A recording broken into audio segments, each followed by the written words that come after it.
Todas as pessoas são bem-vindas por aqui. Este podcast, o Escuta Quem Faz, é para a gente trocar ideias sobre comunicação a partir do que pensam, criam e reivindicam as iniciativas da coalizão de mídias periféricas, faveladas, quilombolas e indígenas. Segue lá no Instagram, @coalizão de mídias. Eu sou o Tony Marlon, do @a terceira margem da rua. Sou um homem branco, de cabelos claros e uso brincos bem pequenos nas duas orelhas. Neste momento eu estou usando óculos. Meus pronomes são ele e dele. Meu território afetivo e político é o Campo Limpo, uma das periferias da Zona Sul de São Paulo. E eu sou um educador e comunicador popular com muita felicidade e com muito orgulho. Importante, eu amo livros e também eu amo o Flamengo, porque eu não sou apenas o que eu faço no mundo, eu sou muito mais. Hoje, o meu papo é com a Janaína Barbosa, do Fundo Baobá. É ela quem vai se apresentar agora. Janaína, muitíssimo obrigado por aceitar o convite aqui da Coalizão de Mídias para essa conversa. Obrigada, Tony. Eu que agradeço pelo convite. Eu sou Janaína Barbosa, eu atuo no terceiro setor aí há mais de 10 anos, né? Atualmente eu estou como gerente de comunicação, mobilização de recursos no Fundo Baobá, que é um fundo para equidade racial. Adoro fazer o que eu faço, adoro circular por onde eu circulo e acho que eu sou uma pessoa muito sortuda de seguir aprendendo, né, e trazendo aí novos conhecimentos a partir de vários lugares do Brasil, das pessoas que eu conheço, porque eu faço. Igual de rap, né, Janaína? Amo rap. Formou meu caráter, que no rap eu sempre busco ali quando eu preciso voltar à raiz, quando eu tô com uma dúvida, eu recorro ao rap. Bom, a gente trouxe a Janaína aqui porque a gente sabe que um dos grandes desafios dos projetos de comunicação é o financiamento. Tem muita gente fazendo coisas muito importantes, coisas inovadoras em todos os cantos do país, mas a gente sabe também que tem muita gente que está parando de fazer, porque não tem como manter suas atividades. A nossa sugestão é a seguinte: pega aí um papel e uma caneta e presta muita atenção em tudo que a gente vai conversar com a Janaína. Vamos começar assim, quem é o Fundo Baobá e como que ele funciona? Falando de forma assim bem resumida, o Fundo Baobá é o maior fundo patrimonial brasileiro gerido por pessoas negras e em prol de ações de equidade racial e enfrentamento ao racismo. É uma organização que foi fundada em 2011, mas ela foi gestada por 3 anos, por mais de 190 lideranças do movimento negro de todo o Brasil, que quebraram a cabeça ali para pensar o que seria um mecanismo de financiamento a projetos, iniciativas de pessoas e organizações negras que pudesse movimentar essa roda do financiamento mesmo, da filantropia, e fazer o dinheiro chegar onde ele nunca chegou. Esse é o papel do Fundo Baobá, ele foi pensado dessa forma. A gente vai fazer 15 anos no ano que vem, então a nossa governança é formada por vários especialistas em diversas frentes, mas ela também é majoritariamente negra. Nossa equipe executiva ultra negra, projetos e iniciativas apoiados por nós são de pessoas, organizações, movimentos coletivos negros. A gente também sempre gosta de falar movimentos e coletivos, porque nem todo mundo está formalizado ali, né? É o CNPJ, isso já, para mim, assim, é uma das primeiras coisas que impede que esses grupos, movimentos recebam dinheiro da filantropia, e a gente sabe que é quem está lá na linha de frente, no campo, fazendo as coisas acontecer, chegando de fato onde às vezes a internet não chega, onde o carro não chega, onde a gente não consegue chegar. Então, por isso que a gente apoia esses grupos também e busca se conectar com eles, né, para garantir que está chegando a gente nova também, os recursos. Como se constitui um fundo? O que ele é? No nosso caso, a gente é um fundo e é um fundo patrimonial. Então, a gente mobiliza recursos direcionados para a causa da equidade racial e para o enfrentamento ao racismo. Como a gente mobiliza esse recurso? A gente conversa com empresas, com outras organizações da filantropia para fazer, às vezes, uma ação de co-investimento, ou seja, a gente faz uma parceria e faz esse trabalho junto. E a gente mobiliza, né, arrecada esses recursos e doa majoritariamente esses recursos por meio de editais. Então, a gente cria editais para fazer a doação desses recursos. Como um fundo patrimonial, a gente recebe o dinheiro, a gente guarda numa conta de banco e a gente vive dos rendimentos dessa conta de banco. Então, o fundo patrimonial, a característica dele é que você recebe o recurso e você não retira mais aquele valor que você recebeu. Nunca mais. Você só pode retirar os rendimentos daquele valor. Então, a gente construiu, de fato, um fundo patrimonial durante 11 anos anos da nossa existência, a gente foi construindo, ou seja, jogando as doações ali dentro e deixando render. Existe a Fundação Kellogg aqui no Brasil. Como estratégia deles, eles decidiram sair do Brasil, mas deixar um legado aqui. Então, eles fomentaram esse grupo formado por essas lideranças negras. 3 anos de discussão, pensando toda a estrutura desse mecanismo que fizesse sentido para que existisse um fundo que apoiasse iniciativas negras e que ele fosse sustentável financeiramente. Que independente do governo que estivesse liderando aqui no Brasil, que independente do cenário que a gente estivesse vivendo aqui, esse fundo tivesse independência financeira para apoiar iniciativas negras. Então, por isso que ele é um fundo patrimonial. O dinheiro entra, a gente vive dos rendimentos. Então, a cada doação que a gente recebia, a Fundação Kellogg ia lá e colocava mais um dinheirinho, até a gente alcançar um montante, um limite definido por eles, que a gente alcançou em 2022, por meio de uma grande doação que a gente recebeu. Desde o finalzinho de 2022, a gente pode dizer que a gente é uma organização negra financeiramente sustentável, e isso é muito importante, porque a gente sabe que existem poucas organizações negras ainda com esse tamanho, com essa capacidade de atuação, e a gente fica muito feliz de ter autonomia para direcionar os recursos desse rendimento para onde a gente percebe, a partir das evidências que a gente vai coletando, de que é importante a população negra se desenvolver, né, ou ser fortalecida. Então veja se eu entendi direito e contando para você que está aí do outro lado. Vamos supor,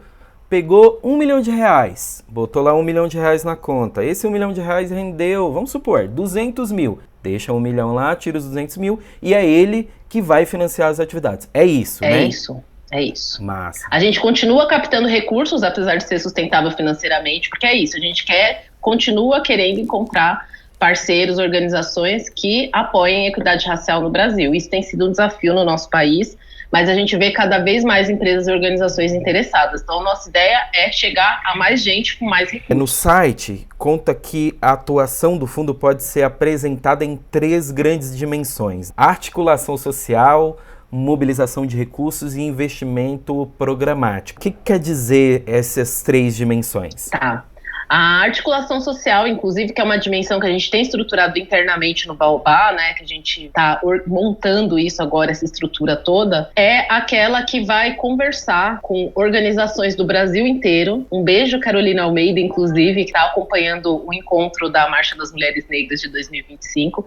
Então, basicamente, a articulação social circula nesse Brasil, conversa com organizações de base, conversa com parceiros de diversas esferas, então, do governo, fazendo articulações para que a gente possa entender quais são as necessidades da população negra, ou quais são os parceiros que estão junto com a gente em determinada ação, ou como a gente pode ampliar o impacto de alguma coisa. Então, é fazendo conexões e trazendo todo mundo para conversar na mesma mesa, né? Qualquer lugar do país mesmo, assim. Esse é o papel da articulação social. A mobilização de recursos, isso, né, a gente capta recursos com organizações e empresas que querem apoiar ações de equidade racial, para conseguir chegar ao máximo de gente possível, né? Especialmente chegar a quem nunca recebeu doação da filantropia antes. Então, essa é uma preocupação assim, muito grande do Fundo Baobá. A gente vai distribuindo esses recursos de acordo com as nossas prioridades programáticas, né? Que aí é o investimento programático que a gente fala. Então, o Fundo Baobá, pensando em enfrentamento ao racismo e equidade racial, investe em 4 frentes: educação, viver com dignidade, comunicação e memória, e desenvolvimento econômico. Então, desde fortalecer o acesso e permanência das pessoas negras nos espaços de formação, mas também facilitar esse acesso para que haja produção de conhecimento negra nesses espaços, hein? Haja essa contribuição em que ela seja valorizada, rompendo essas barreiras que existem. Viver com dignidade, que aí abrange bastante coisa, né? Que a gente fala desde combate à desigualdade, acesso a direitos básicos, a gente está falando de saúde, está falando de segurança. A gente tem também comunicação e memória, que a gente está falando de valorizar essas narrativas da história da população negra, ampliar a representatividade, a forma de estar presente, inclusive culturalmente falando, né, pensando mesmo nessa ideia dos imaginários, né, que a gente tem. Então, onde a população negra está quando a gente fala de comunicação e memória, qual que é a nossa história? E o desenvolvimento econômico, né, que aí a gente está falando, né, porque o Baobá é uma organização sustentável financeiramente. A gente também investe na autonomia financeira de pessoas e organizações negras, impulsionamento de negócios, empregabilidade, mobilidade no mundo do trabalho, redistribuição de recursos, recursos.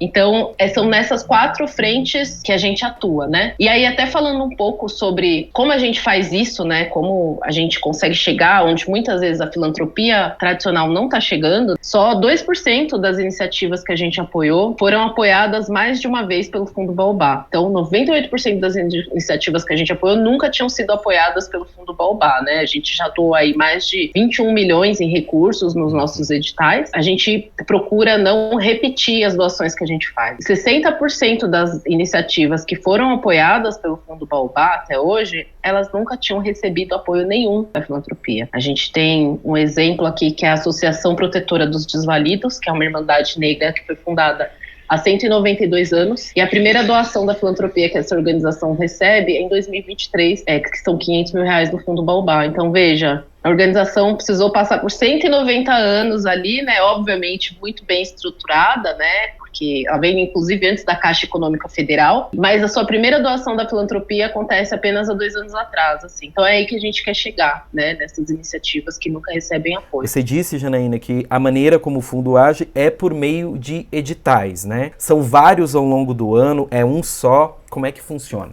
Nosso principal meio de doação é por meio de editais, né? Então a gente faz por meio de editais e essas doações estratégicas, por exemplo, a SPD, né, a Sociedade Protetora dos Desvalidos, gente, procurem saber, porque é uma história muito interessante e muito rica. A SPD não é uma doação, por exemplo, via edital. Uma outra doação que a gente não fez via edital para a Marcha das Mulheres Negras. Então, no final do ano passado, o Baobá doou R$1.250.000 para a mobilização da Marcha das Mulheres Negras, que quer levar 1 milhão de mulheres para Brasília em 25 de novembro de 2025. Tem essas doações que são super estratégicas, ou seja, que a gente sabe que tem um impacto de nível nacional, um impacto de comunicação e memória muito importante, um impacto de mobilização de longo prazo, de articulação de longo prazo, a depender, né? A gente tem alguns critérios, a nossa governança, né, também está envolvida nessas decisões, então a gente às vezes faz algumas dessas doações estratégicas, que são pontuais. E aí tem os editais, né, que é a maior parte dos nossos recursos. A gente tem uma média de lançamento de 3 a 4 editais por ano. A gente lança os editais dentro dessas prioridades programáticas, né, que a gente está atuando: educação, desenvolvimento econômico, comunicação e memória e bem viver. É basicamente assim, né? A gente abre o edital ali de acordo com aquela temática. Então, eu vou trazer um exemplo aqui. A gente vai abrir agora o JAE, que é um edital voltado para apoiar com bolsas de estudos pessoas de 20 a 25 anos que não conseguiram entrar ou concluir a universidade, para que elas possam se preparar para entrar na universidade no curso que elas têm interesse. Esse dinheiro, ele é para ela comprar um computador, ou para ela usar no transporte dela, para ela pagar um cursinho, para ela comprar um celular que ela consiga estudar, e para ela pagar a internet, despesas com internet. Então é um recurso realmente livre, e acho importante dizer isso também, que grande parte, 87% dos nossos recursos vai para desenvolvimento individual ou para fortalecimento da organização. Não são recursos que a gente destina para que aquela organização, por exemplo, implemente um projeto, ou seja, ela tem que fazer um projeto com esse tema e depois desse tempo de execução do projeto acaba o recurso. Não, são recursos que a gente investe nessas organizações para elas se fortalecerem. E aí tem coisas que saem que são muito legais, assim, né? Tem várias organizações, realmente, para várias delas, nossa doação foi a primeira doação que elas receberam na vida, né? Na história daquela organização. E muitas delas, depois de passar pelo processo do Fundo Baobá, porque a gente não só doa o dinheiro, mas faz todo um trabalho de acompanhamento, apoio à prestação de contas, que é uma coisa super complexa para todos nós, inclusive, né? Então, todo esse processo também de implementar um projeto, de pensar o próprio desenvolvimento, o próprio fortalecimento, a gente está lá, lado a lado, apoiando com mentorias. E, ao final, o que muitas dessas organizações falam é que elas conseguem captar outros recursos, então elas conseguem arrecadar outros recursos a partir desses aprendizados. Acho que a filantropia tradicional tem uma pressa e espera que todo mundo esteja pronto, e por isso muitas vezes a mesma organização vai receber recursos, né, várias vezes, e a gente entende que não, que cada um tem uma compreensão também desse todo, e até como o que a gente espera, por exemplo, de uma prestação de conta. O que é prestar uma conta no final? E o que essas pessoas têm para trazer, quem está ali no front, de aprendizado para a gente sobre possibilidades de o que você pode fazer com aquele recurso, né? Então a gente tenta compreender essa troca, preparar também essas organizações para o mundo, né, e da filantropia também, para como acessar outros recursos, E aí a troca é ótima, né? Porque eles conseguem desenhar mesmo, assim, o valor que a própria organização tem. Então, para eles isso fica muito nítido, mas eles também conseguem circular muito bem nesse mundo da filantropia para acessar outros recursos. Você falou sobre, a gente apoia redes, coletivos, pessoas, como você acabou de falar, né?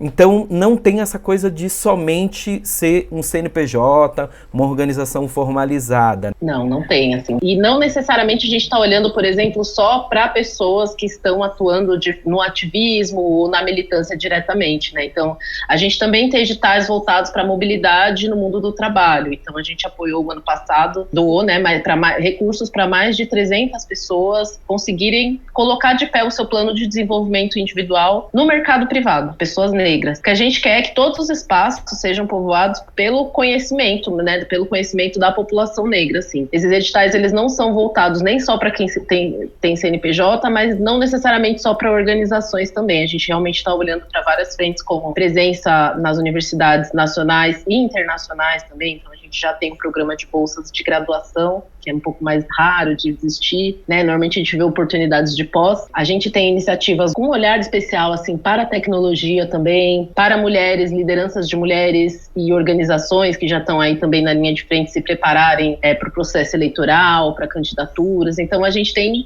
uma infinidade de editais, assim, que saem dentro dessas frentes que a gente trabalha. Gente, de novo, lembra quando a gente começou aqui falando, pega papel e caneta e anota tudo que a Janaína está dizendo, olha o tanto de oportunidades e o tanto de caminho que ela está apontando. E uma coisa importante para chamar a atenção, Janaína acabou de dizer e só vou dar o retweet, só vou repetir, não é só para o campo do ativismo. Você, por exemplo, que caiu aqui no podcast, mas que não é de coletivo, não é de iniciativa, mas que caiu aqui, gostou da conversa, olha a oportunidade que você tem. Bom, Janaína, você também já contou pra gente aqui que é Brasil inteiro, então todos os cantos, norte a sul, leste a oeste, centro-oeste, todas as regiões.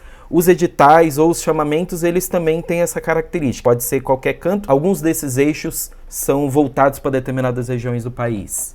A gente tem um foco, Tony, de atuação no Norte e Nordeste, inclusive pelo volume, né, de pessoas negras. Então, são as duas regiões com o maior número de população negra aqui no Brasil. Então, a gente tem, sim, um olhar para essas regiões, um olhar especial, que também são as regiões que acessam menos recursos. Quando a gente coloca mesmo num mapa as iniciativas apoiadas, a gente vê ali que tem um déficit ali no centro do Brasil, sabe? Ali no recheio do Brasil. É ali que a gente quer chegar realmente em todos os lugares. Então tem sim um foco em Norte e Nordeste, tem sim um foco também em iniciativas de mulheres, então tem esse olhar para gênero que é forte também, mas de fato a gente apoia iniciativas que estão em todo o Brasil, assim, né? E a gente tem também um olhar especial para iniciativas de quilombolas. Eu não sei se eu trouxe esse número aqui, mas mais de 60% dos apoios para organizações, grupos e coletivos que a gente fez até hoje foram para organizações, grupos quilombolas. É um outro esforço que a gente faz também, e a gente sabe, né, como é importante para a manutenção da nossa democracia, né, que esses recursos cheguem em todos os lugares. Você trouxe aqui, né, um dos eixos de atuação, que eu estou chamando assim, comunicação e memória.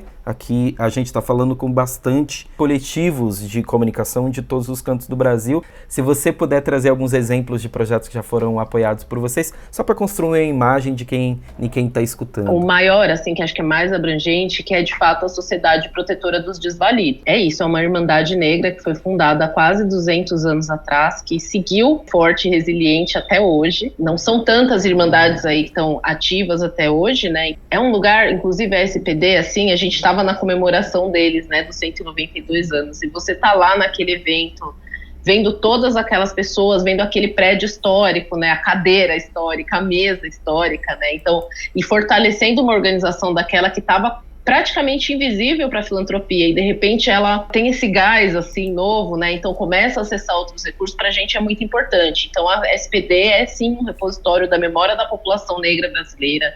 Ela vem antes, inclusive, de muitas estratégias do próprio país, né? Do próprio Brasil.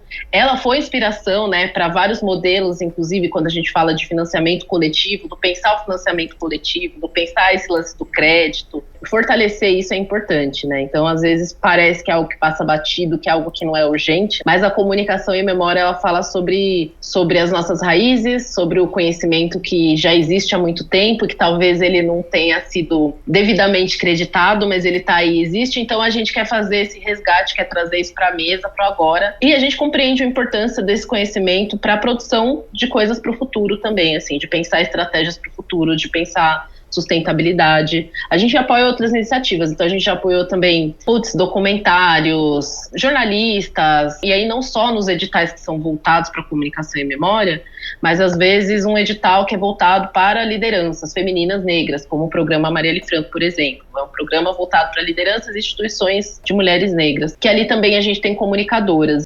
Às vezes nossos editais, inclusive, são amplos exatamente para a gente abarcar diversos temas dentro daquele foco ali que ele está trabalhando, dentro da tecnologia, dentro do fortalecimento de lideranças e tudo mais. Isso que a Janaína trouxe é muito importante. Às vezes, a gente que está ali produzindo o nosso jornal, produzindo a nossa TV, às vezes a gente fica muito atenta somente a editais exclusivos de comunicação. E nem sempre é assim. Janaína acabou de dar um exemplo. Às vezes, o tema, digamos assim, que aquela fundação, aquele instituto, aquele fundo apoia é mas a comunicação como linguagem consegue fazer uma proposta técnica para aquilo. Dá uma olhada, vê se cabe você usar a sua comunicação, aquela estratégia de comunicação que você desenvolve no seu território, como uma plataforma para resolver o problema que está sendo perguntado no edital, né, Janaína? Exatamente isso, Tony. E esse ano a gente deve lançar aí 4 editais que a gente tem na fila. Então tem o JAE, que é voltado aí para quem quer se preparar para entrar na universidade. A gente tem o Carreiras em Movimento, que vai apoiar pessoas negras interessadas em se fortalecer no ambiente de trabalho privado, no mundo do trabalho, mas principalmente no setor privado. Então ele também oferece ali um valor para que a pessoa consiga realizar mesmo o seu plano de desenvolvimento individual. A gente tem o Blackstein, que é um programa que a gente ama, começou ano passado. Ele é muito interessante, que é um programa de bolsas para estudantes de graduação que passaram em universidades internacionais, e é uma bolsa complementar para apoiar a permanência dessas pessoas durante todos os anos de formação ali que ela tiver fora do país. Então a gente teve 5 bolsistas, né, no primeiro ano, que foi o ano passado, e tem uma bolsista que ela está estudando na Argentina, uma outra que está estudando na China, um outro que está estudando nos Estados Unidos. É um programa que ele não tem só as bolsas de estudos, mas tem também um acompanhamento muito próximo desses bolsistas, então a gente se conversa bastante. É muito legal, né, porque essa geração também, parece que todo mundo já nasceu meio influencer, então é muito engraçado que eles também produzem muito conteúdo, e eles falam muito do Fundo Baobá também, isso pra gente é muito gratificante. Como se deu mesmo o programa de bolsas, né, a gente vê muitos programas de bolsas, até afirmativos inclusive, mas eles são sempre muito voltados para pós-graduação. A nossa ideia é fomentar que jovens sonhem em estudar fora ou fazer as universidades muito antes, né? Mesmo se não tiver necessariamente aquela estrutura financeira necessária, o que a gente quer construir é esse espaço de sonho e fomentar que isso seja possível financeiramente também. A gente tem trabalhado para ir cada vez mais fundo e discutir e levar esse tema para as escolas cada vez mais cedo também, né, com uma geração aí que não está necessariamente sonhando com isso ainda, né, então a gente quer estimular o sonho. E o último edital que a gente vai lançar esse ano, que é o Programa de Aceleração do Desenvolvimento de Lideranças Femininas Negras, Marielle Franco, que também é a 2ª edição. Ele apoia tanto pessoas quanto organizações, grupos e movimentos de mulheres negras que querem também se fortalecer em áreas estratégicas e áreas diversas. Assim, a gente está falando de política, a gente está falando de lideranças de empresas, a gente está falando de comunicadoras. Então é realmente para mulheres que já têm alguma atuação aí na sua área de especialidade, mas querem se fortalecer em relação a isso. Então, esse ano tem pelo menos 4 editais saindo aí. Essa conversa, ela não precisa parar por aqui,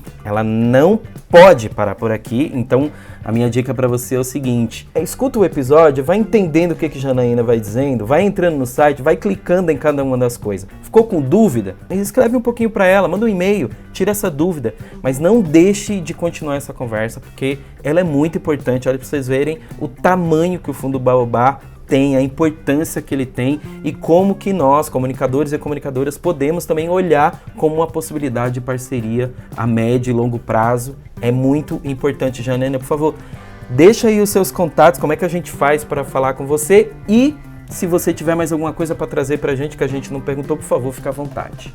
Obrigada, Tony. Bom, o nosso site é baobá.org.br. Lá você encontra de forma muito mais aprofundada informações sobre esses editais, informações sobre os selecionados, o que eles estão fazendo agora, o impacto deles no território onde eles atuam. É bem legal ali para você se jogar e ficar navegando ali no site. Tem as nossas redes sociais também, que você pode seguir a gente no Twitter, no Instagram, no Facebook, que é @fundobaobá, com todas essas redes. Sigam a gente também, que a gente sempre posta as novidades lá.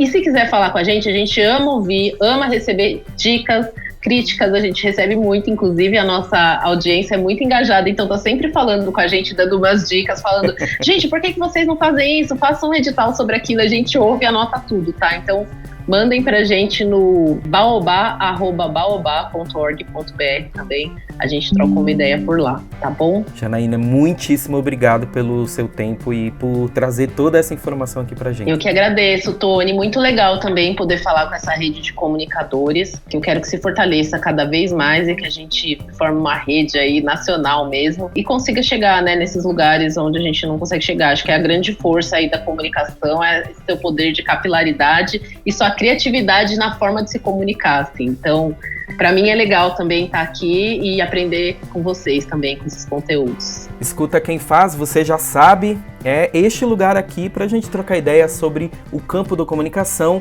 a partir do que pensam, criam e reivindicam as iniciativas que fazem parte da coalizão de mídias periféricas, faveladas, quilombolas e indígenas. Segue a gente lá no Instagram, de novo, @coalizão de mídias. Ative as notificações para receber os episódios novos por aqui. Beijo, outro e tchau!